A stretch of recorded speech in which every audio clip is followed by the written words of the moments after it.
Mis hermanos de Capilla Fidelidad, el Señor me los bendiga. Mi nombre es Alejandro Garzón. Hoy me ha correspondido Romanos capítulo 7. He titulado este devocional Viviendo en el contexto para no tener pretexto. Señor, yo te doy las gracias por esta revelación maravillosa que nos haces a través del Evangelio. Te pido que nos hables, Señor, y la profundidad con la cual le hablaste a Pablo impacte nuestras vidas, nuestros corazones, para vivir, Señor, aferrados a ti, relacionados contigo, en una relación de amor, que es lo que tú nos has regalado, Señor. Has abierto ese camino para que podamos vivir bajo la gracia y disfrutar de las maravillas de tener esa comunión contigo. Señor, te lo pedimos en el nombre de tu Hijo, nuestro Señor Jesucristo. Amén y amén. En este capítulo me he encontrado con varias revelaciones y varias verdades maravillosas que debemos conocer y que Pablo nos quiere enseñar. Lo primero que hace Pablo es una analogía tomada en el matrimonio desde los versos 1 al 6. Y allí aparecían unos vocablos que terminan siendo antítesis. Él habla de la vida, pero también habla de la muerte. Habla de la ley, pero también terminará hablando de la gracia. Y hace esta analogía empezando en los versículos 1 al 6. Y se refiere al matrimonio. Empieza haciendo una pregunta en el versículo 1. Dice: ¿acaso ignoráis, hermanos, pues hablo con los que conocen la ley, que la ley se enseñorea del hombre entre tanto que éste vive? Y aquí empieza Pablo a utilizar comparaciones con la vida y más adelante veremos que hablará también de la muerte. Dice que cuando la mujer está casada, ésta está sujeta por la ley al marido, nos dice el verso 2a, y dice claramente mientras éste vive. Pero luego termina diciendo el contraste en este versículo 2. Pero si el marido muere, ella queda libre de la ley del marido. Y luego en el versículo 3 también nos dice algo así, nos dice: si en vida del marido se une a otro, ella será adúltera, nos dice el 3a. Luego nos dice el 3b: pero si su marido muere, ha sido libre de esa ley, y si se une a otro, no será adúltera. En pocas palabras, nosotros viviremos sujetos a la ley hasta la muerte. Eso es lo que Pablo quiere decir allí y hace esa analogía respecto al matrimonio. Lo espectacular de todo esto, y es la conclusión a la que llegaremos, es lo que Pablo nos dice en el versículo 4: así también vosotros. Y esto es lo extraordinario de este capítulo 7, y quisiera que fuera el versículo que entrara a nuestro corazón.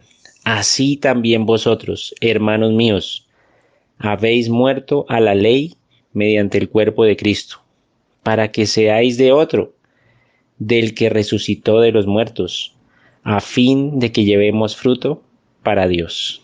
Y aquí quiero que notemos dos principios, dos conectores extraordinarios de este capítulo. Así también vosotros, y a fin de que llevemos fruto para Dios. No podemos separar lo uno de lo otro. Entonces empiezan a aparecer dos verdades extraordinarias. Una está en el verso 5. Dice: porque mientras estábamos en la carne, las pasiones pecaminosas que eran por la ley obraban en nuestros miembros, llevando fruto para muerte. Y esto se refiere a que nosotros antes obedecíamos a la ley de nuestro cuerpo y nuestra vida terminaría en muerte eterna. Mientras vivíamos para la ley, estábamos muertos espiritualmente. Es una gran verdad absoluta. Pero luego en el versículo 6 nos dice: pero ahora estamos libres de la ley, por haber muerto para aquella en que estábamos sujetos, de modo que sirvamos bajo el régimen nuevo del Espíritu, y no bajo el régimen viejo de la letra. El Señor o la palabra nos habla de que cuando tú y yo recibimos a Cristo Jesús en nuestro corazón, obra en nosotros un poder mayor que el que estaba sujeto a la ley, y es ese poder de la gracia de Dios. El poder que Dios nos ha dado a ti y a mí de poder cumplir su ley bajo el poder y el control del Espíritu Santo de Dios, guiados por la palabra del Señor. Y esta es una realidad extraordinaria bajo la cual tú y yo debemos servir al Señor Jesucristo. Por eso los llamaba yo, o quería que resaltar este versículo 4, porque tú y yo hemos sido muertos a la ley, pero a fin de que llevemos fruto para Dios. Y aquí empieza Pablo, a partir del verso 7, a explicarnos dos situaciones en las cuales tú y yo podríamos caer, y es lo que llamamos las posturas que están fuera de contexto. Por eso el devocional le he titulado Viviendo en el contexto para no ser pretexto. Y aquí vemos lo primero que pregunta Pablo. Hace una pregunta retórica con una respuesta absoluta. En el verso 7 dice, ¿qué diremos pues? ¿La ley es pecado? Y Pablo termina diciendo, en ninguna manera. Pero yo no conocía el pecado sino por la ley, porque tampoco conociera la codicia. Si la ley no dijera, no codiciarás. El pecado, amigo y hermano, siempre está mirando a otro que no sea yo. Recordemos lo que pasó en Edén. En Génesis 3, cuando cayó Adán y el Señor le pregunta, ¿has comido del árbol que te mandé que no comieras? ¿Quién te enseñó que estabas desnudo? El Señor no solamente le hace una pregunta, sino que le demuestra que su naturaleza ha cambiado.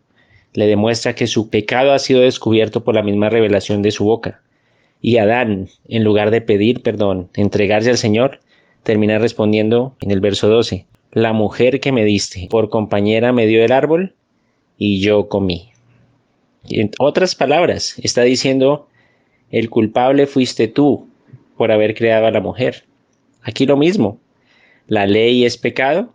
Podemos preguntarnos, el culpable o afirmar, el culpable es Dios, quien hizo la ley. De ninguna manera, dice Pablo, Dios hizo la ley, pero él va a terminar explicando que la ley es santa y perfecta. De ahí nacen teorías de aquellos que creen ser más inteligentes, más justos y más santos que Dios. Afirmaciones como, si Dios es tan bueno, ¿por qué hay tanto mal? Podría ser algo que nace de este contexto. O aquellos que viven bajo un contexto religioso, siempre poniendo normas, mirando a la gente con esa normatividad, juzgando comportamientos, pero no mirando desde los ojos de la gracia del Señor. Y veremos que esto tiene, el pensar así o el vivir así, trae unas consecuencias. De esta manera de pensar han nacido doctrinas como la del ateísmo naturalista o ateísmo científico. Dice que no hay otra realidad que la ciencia. O la doctrina del marxismo, que dice que el hombre se crea a sí mismo, de pensar de esta manera. ¿Cuáles serían las consecuencias de pensar de esta manera? Ahí nos lo va diciendo el verso 7. Dice al final, si la ley no dijera, no codiciarás. Y Pablo dice, en ninguna manera. El verso 8 dice, el pecado tomando ocasión por el mandamiento, produjo en mí toda codicia. El pensar de esta manera hace que ese pecado aumente el deseo en nosotros por hacer ese pecado. El no vivir bajo la gracia, sino por cumplir simplemente mandamientos, hará que cada vez sea más apetecible a nosotros el hacer ese pecado. Verso 9. Venido el mandamiento, el pecado revivió y yo morí. Y ahí está otra consecuencia. No solamente estaremos en esa constante pérdida, sino que moriremos eternamente, porque no podríamos cumplir la ley del Señor. En el verso 10 también nos dice, era para vida, pero a mí me resultó para muerte. Y en el verso 11, tomando ocasión me engañó y por él me mató. Qué terrible consecuencia de vivir bajo el legalismo o bajo una postura ateísta por haber pensado de esta manera. Y a esta postura la he llamado una incoherencia total. Y tengamos cuidado con pensar así del Señor. Pablo termina diciendo esta verdad absoluta en el verso 12. De manera que la ley a la verdad es santa y el mandamiento santo, justo y bueno. ¿Por qué, amigos y hermanos? Porque viene de un Dios santo, justo y bueno. No lo dudes, que no te quepa la menor duda que el Dios que escribió la Biblia e inspiró a estos hombres es real, es santo, justo y bueno. Pero hay otra probable situación que tú y yo podríamos asumir al conocer la verdad de Jesucristo, y es la conclusión fatal. Y está aquí en el verso 13. Luego lo que es bueno vino a ser muerte para mí. Y es otra pregunta que podríamos hacernos. Y de nacen doctrinas como el ateísmo antropológico o existencialista, que se refiere, como Dios es absoluto y nosotros somos relativos, no podemos tener ninguna comunión. Como Dios es perfecto y nosotros imperfectos, no podemos relacionarnos con Dios. Por lo tanto, Dios no existe. Entonces, Mi existencia la decido yo y la libertad la decido yo. Terrible conclusión. La he llamado una conclusión fatal. Pero Pablo dice en el verso 13, en ninguna manera, sino que el pecado, para mostrarse pecado, produjo en mí la muerte por medio de lo que es bueno, a fin de que por el mandamiento el pecado llegase a ser en sobremanera pecaminoso, para mostrarnos nuestra condición real. Y termina en el verso 14 diciendo, porque la ley es espiritual, pero yo soy carnal, vendido al pecado. Luego en el 15 termina diciendo, lo que hago no lo entiendo, pues no hago lo que quiero, sino que lo que aborrezco, eso hago. Y termina dando esta tremenda conclusión en el verso 21. Así que queriendo yo hacer el bien, hallo esta ley, que el mal está en mí. Y esto es algo tremendo que tenemos nosotros que entender. Y es que nuestra naturaleza caída siempre la vamos a tener. Esa tendencia a hacer el mal, a hacer lo que desagrada a Dios, vive dentro de nosotros. Dice el verso 22, porque según el hombre interior me deleito en la ley de Dios. Y esto es lo que tú y yo experimentamos como creyentes. Tú y yo nos deleitamos en la ley de Dios porque hemos experimentado las bondades de Dios, pero fallamos al Señor. Mira lo que nos dice el verso 23. Pero veo otra ley en mis miembros que se rebela contra la ley de mi mente. Fallamos. Y que me lleva cautivo a la ley del pecado que está en mis miembros. Y mira lo que termina concluyendo Pablo en el 24. Miserable de mí, ¿quién me librará de este cuerpo de muerte? Y lo que tú y yo debemos hacer es vivir bajo la gracia. Este maravilloso capítulo termina diciendo, gracias doy a Dios, verso 25, por Jesucristo Señor nuestro. Así que yo mismo con la mente sirvo a la ley de Dios, mas con la carne a la ley del pecado. ¿Qué quiere decir esto? Que tú y yo podemos vivir la vida cristiana sujetos a Cristo, en una relación de amor con el Señor. Él nos dará el poder para que nosotros vivamos la vida agradable que Él quiere que vivamos. Gracias a Jesús.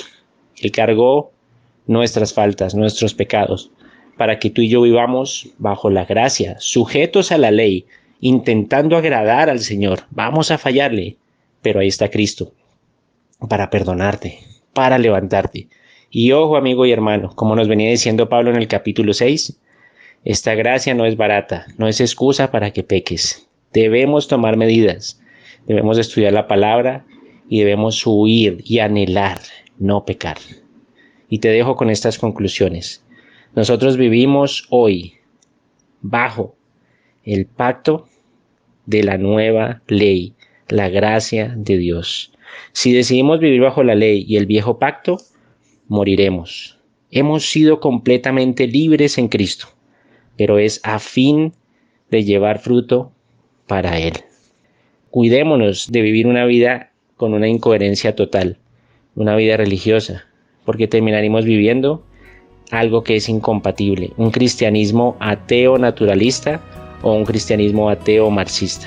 Cuidémonos de una postura de una conclusión fatal, porque terminaremos concluyendo que la vida con Dios es imposible porque Él es santo y perfecto.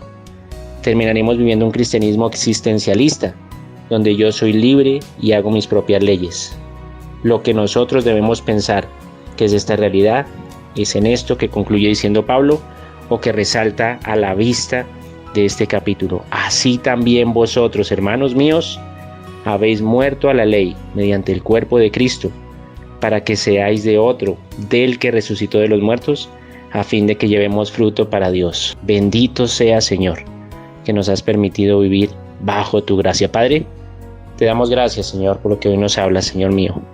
Te suplico, Dios mío, que entendamos que tu gracia es enorme, maravillosa, pero no es excusa, Señor, para considerarla barata, ni tampoco, Señor, para pensar que podemos vivir una postura legalista, porque el pecado está en mí, pero tampoco pensar que podemos vivir separados de ti.